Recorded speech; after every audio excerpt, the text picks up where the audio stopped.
Et bonjour à tous. Bonjour à tous ces courageux, à tous ces braves, à tous ces champions qui ont décidé de prendre l'élevage comme leur activité, leur rêve et leur activité qui doit leur permettre de devenir quelqu'un dans ce monde. Je vous salue depuis votre position.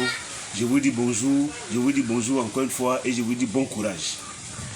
Merci de suivre cette séquence dans laquelle vous allez avoir certaines astuces pour tous les débutants, tous les particuliers qui veulent s'adonner à l'élevage. Et ces conseils, c'est pour tous ces jeunes, c'est pour tous ces gens qui veulent s'adonner à l'élevage dans leur début. Parce que généralement, qu'est-ce qu'on constate? Lorsqu'il y a un début d'exploitation d'élevage, il y a des petits pièges, il y a des petits blocages dont qu'on ne prend pas connaissance, et lorsqu'on se lance, souvent on voit notre rêve brisé parce qu'on est coincé ou bien on se retrouve bloqué par un certain nombre de facteurs. Et c'est pourquoi aujourd'hui, cette vidéo sera consacrée véritablement à tous ces débutants d'exploitants d'élevage, tous ceux qui débutent, les particuliers surtout. C'est un conseil, suivez-moi bien, je vous dis merci, suivez parce que il y a un boom. Et pour commencer, je vais vous dire que pour tous ceux qui veulent débuter, il y a 4 types de règles qu'ils doivent avoir en esprit. D'abord, 1, il faut chercher à commencer petit. 2, il faut aimer le métier. 3, il faut travailler sur fonds propres. 4, il faut être motivé et courageux. Mais dans cette séquence, nous allons voir le premier point qui est de savoir qu'il faut commencer petit. Et sur cette question, beaucoup vont se demander pourquoi commencer petit. S'il a les moyens, s'il a ceci, bon, il me prenait pour un fou, mais je vous dis, c'est la vérité, c'est la réalité, et c'est ça qu'il faut prendre en compte.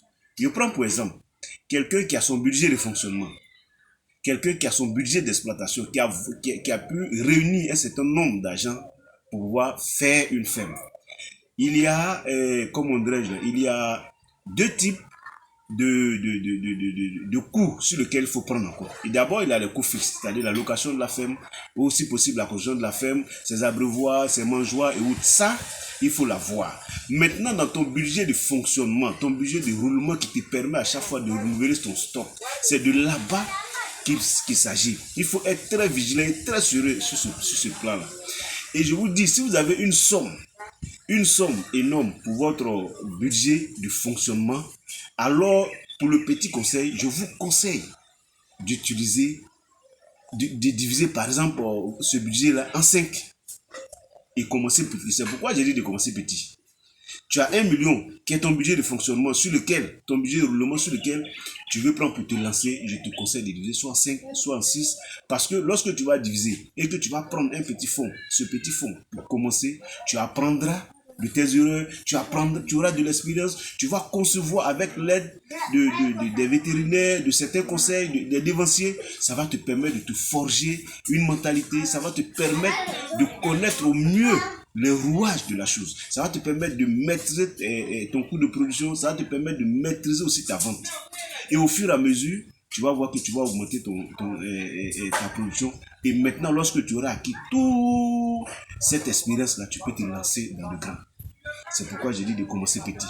Et lorsque tu commences petit, tu as la possibilité, lorsque tu vas tomber, de pouvoir te relever parce qu'il y a encore des fonds pour pouvoir te relever. Alors que si tu as mis tout ton fonds de roulement dedans, un coup boum, parce que tu vas avoir un gros bénéfice, et quand ça te lime, c'est un rêve qui est brisé, c'est beaucoup d'argent de perdu.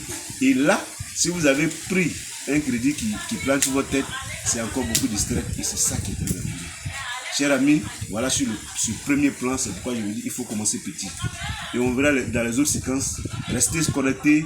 Si vous avez des commentaires, si vous avez des questions à poser, vous le posez dans la barre de commentaires ou laissez votre numéro, on vous contacte et on pourra faire du chemin. C'est très important. Je vous dis merci et à bientôt.